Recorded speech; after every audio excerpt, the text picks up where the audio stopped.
الحمدللہ رب العالمین والصلاة والسلام علی سید الانبیاء والمرسلین اما بعد فاعوذ باللہ من الشیطان الرجیم بسم اللہ الرحمن الرحیم۔ درود و سلام کی فضیلت میں فرمان آخری نبی صلی اللہ تعالیٰ علیہ وآلہ وسلم، مسلمان جب تک مجھ پر درود و سلام پڑھتا رہتا ہے فرشتے اس پر رحمتیں بھیجتے رہتے ہیں۔ اب بندے کی مرضی ہے کہ وہ مجھ پر درود و سلام کم پڑھے یا زیادہ پڑھے۔ اللہ پاک ہمیں کثرت کے ساتھ درود و سلام پڑھنے کی توفیق عطا فرمائے۔ آمین۔ حضرت لیث بن سعد رحمۃ اللہ علیہ فرماتے ہیں، میں ایک بار حج کے ارادے سے مکہ مکرمہ حاضر ہوا۔ نماز عصر ادا کرنے کے بعد میں مسجد الحرام کے قریب واقع پہاڑ جبل ابی قبیس کی طرف چل پڑا۔ میں نے دیکھا کہ ایک شخص بیٹھا یہ دعا کر رہا تھا، یا رب العالمین یا رب العالمین، یہاں تک کہ اس کی سانس پھول گئی۔ پھر کہنے لگا یا اللہ یا اللہ، یہاں تک کہ اس کی سانس پھر پھول گئی۔ پھر کہا یا حیو یا قیوم، یہاں تک کہ اس کی سانس پھر جو ہے وہ پھول گئی۔ پھر کہنے لگا یا رحمان ہو یا رحمان ہو یا رحیم ہو یا رحیم ہو، یہاں تک کہ اس کی سانس پھول گئی۔ پھر حتیٰ کہ جب تمام ناموں سے وہ فارغ ہوا اس میں گرامی سے، تو بارگاہ الہی میں عرض کرنے لگا، یا اللہ پاک انگور کھانے کی خواہش ہے، مجھے انگور کھلا دے، اور میری چادر پھٹ گئی ہے، مجھے نئی چادر عطا کر دے۔ حضرت لیث بن سعد رضی اللہ تعالیٰ عنہ فرماتے ہیں، اللہ پاک کی قسم اس کی بات ابھی پوری نہ ہوئی تھی کہ میں نے ایک ٹوکری دیکھی جو انگوروں سے بھری ہوئی تھی، حالانکہ ان دنوں انگوروں کا موسم نہ تھا، اور ساتھ میں وہ چادریں بھی تھیں۔ جب اس نے کھانے کا ارادہ کیا تو میں نے کہا میں بھی آپ کا شریک رہوں۔ جب آپ نے دعا کی تھی تو میں نے آمین کہا تھا۔ اس نے کہا آئیں، اللہ پاک کا نام لے کر ہمارے ساتھ کھا لیں، اور کوئی چیز بچا کر نہ رکھیے گا۔ میں نے آگے بڑھ کر انگور کھانا شروع کر دیے۔ ان انگوروں میں بیج نہیں تھے، اور میں نے ایسے عمدہ یعنی پھل کبھی بھی نہیں کھائے تھے، لہذا میں نے خوب سیر ہو کر یعنی پیٹ بھر کر کھانا یا انگور جو ہے وہ کھایا، تو ٹوکری میں سے کچھ بھی کم نہ ہوا۔ پھر مجھے فرمایا ان چادروں میں سے جو پسند تمہیں ہو وہ لے لو۔ میں نے کہا مجھے چادر کی ضرورت نہیں۔ پھر وہ کہنے لگا تم تھوڑی دیر چھپ جاؤ تاکہ میں انہیں پہن لوں۔ میں آڑ میں چھپ گیا۔ اس نے ایک چادر تہمت کے طور پر استعمال کی اور دوسری اوپر اوڑھ لی۔ پھر اتاری ہوئی 2 چادریں اپنے ہاتھ میں لیے اور چل دیے۔ میں بھی اس کے پیچھے چل پڑا، یہاں تک کہ جب وہ صفا مروہ کے مقام پر پہنچا تو اسے ایک آدمی ملا اور کہنے لگا اے اللہ پاک کہ پیارے رسول کے چچا زاد مجھے لباس پہنائیں۔ اللہ کریم آپ کو لباس پہنائے گا۔ اس نے دونوں چادریں مانگنے والے کی حوالے کر دی۔ میں نے اس آدمی سے پوچھا اللہ آپ پر رحم فرمائے، یہ کون ہے؟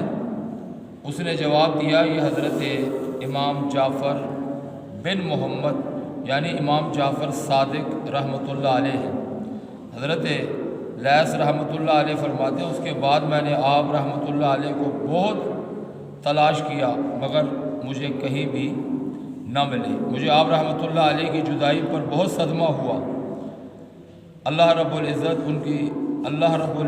کی ان پہ رحمت ہو اور ان کے صدقے ہماری مغفرت ہو۔ تو اے عاشقان اہل بیت، دیکھا آپ نے سیدوں کے سرتاج حضرت سیدنا جعفر صادق رحمۃ اللہ علیہ کیسے صاحب کرامت بزرگ تھے۔ آپ اہل بیت اطہار کی آنکھوں کے تارے ہیں، بہت بڑے اللہ کے ولی اور زبردست عالم دین تھے۔ شہید کربلا راکب دوش مصطفیٰ، امام عرش مقام، امام حمام صحابی ابن صحابی حضرت امام حسین رضی اللہ عنہ کے آپ پڑپوتے ہیں۔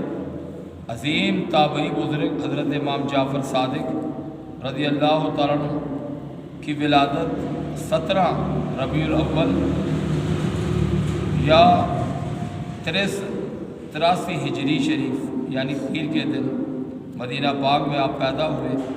آپ رحمۃ اللہ علیہ کی کنیت ابو عبداللہ، ابو اسماعیل، جبکہ لقب صادق اور فاضل و طاہر ہے۔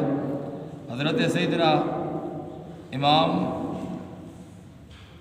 ابو جعفر صادق رحمۃ اللہ علیہ کی والدہ محترمہ کا نام حضرت بی بی ام فروہ ہے۔ اسی طرح حضرت امام جعفر صادق رحمۃ اللہ علیہ تابعی بزرگ ہیں۔ آپ نے 2 جلیل القدر صحابہ کرام حضرت انس بن مالک اور حضرت سہل بن سعد رضی اللہ تعالیٰ عنہ کی زیارت کی۔ آپ کے شہزادے حضرت امام موسیٰ کاظم، امام ابو حنیفہ رحمۃ اللہ علیہ، امام مالک اور حضرت سیدنا سفیان اور حضرت سیدنا سفیان بن عیبہ رحمۃ اللہ علیہ جیسے بڑے بڑے بزرگوں نے فیض حاصل کیا۔ ایک شخص کا بیان ہے کہ ہم تابعی بزرگ امام جعفر صادق رضی اللہ تعالیٰ عنہ کے ساتھ حج کرنے جا رہے تھے۔ راستے میں ہمیں ایک جگہ کھجور کے سوکھے ہوئے درختوں کے پاس ٹھہرے۔ امام جعفر صادق نے آہستہ سے کچھ پڑھا جو میں نے نہیں سنا۔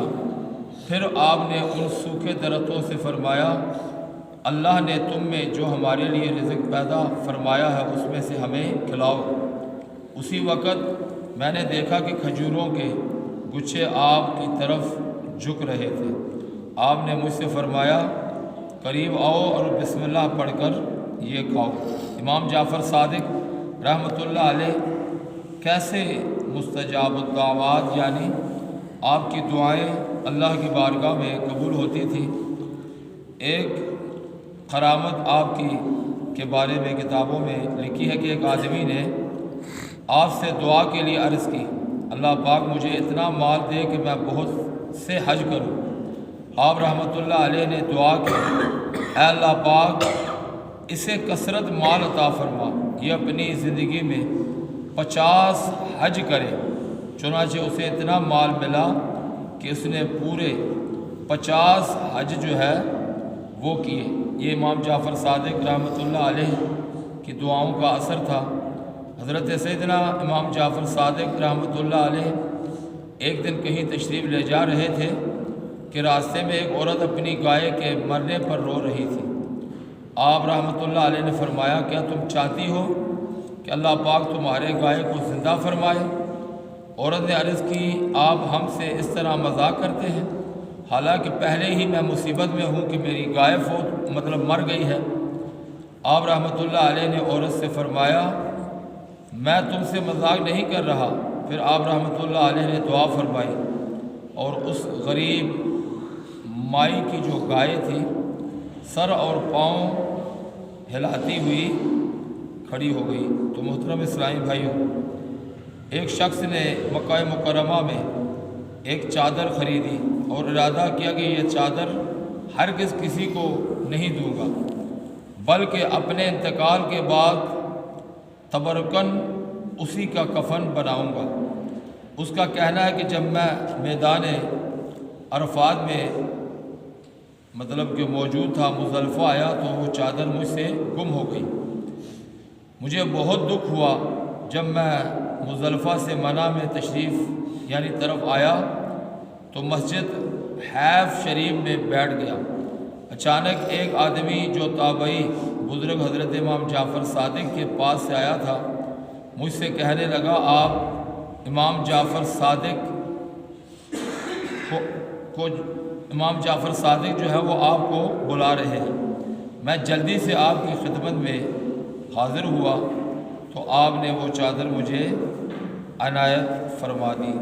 شواہد النبوہ میں ہے، تابعی بزرگ حضرت امام جعفر صادق رحمۃ اللہ علیہ کی خدمت بابرکت میں ایک شخص 10,000 دینار یعنی 10,000 سونے کے سکے لے کر حاضر ہوا، عرض کرنے لگا حضور میں حج کے لیے جا رہا ہوں، آپ میرے ان پیسوں سے کوئی مکان وغیرہ خرید لیجیے گا تاکہ حج سے واپسی پر اپنی اولاد کو لے کر یہاں رہنا شروع کر دیں۔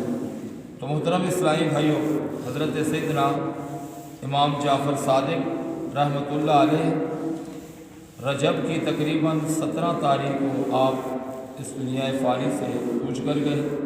امام جعفر صادق رحمۃ اللہ علیہ جو ہے یہ حضرت امام حسین رضی اللہ تعالیٰ عنہ کے بیٹے کے بیٹے یعنی آپ پڑپوتے ہیں۔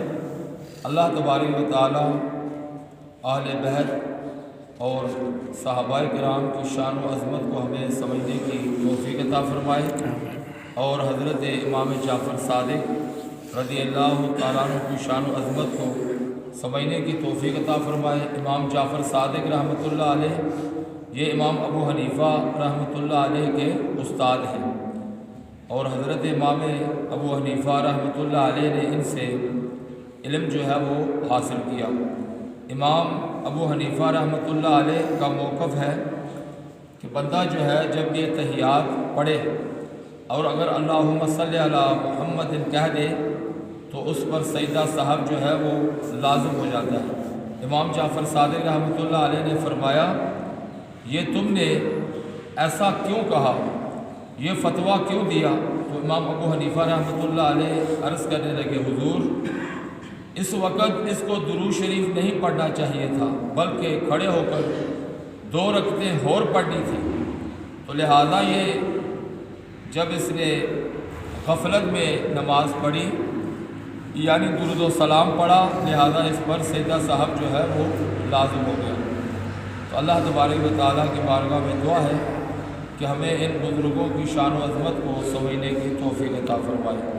وآخر دعوانا الحمدللہ رب العالمین۔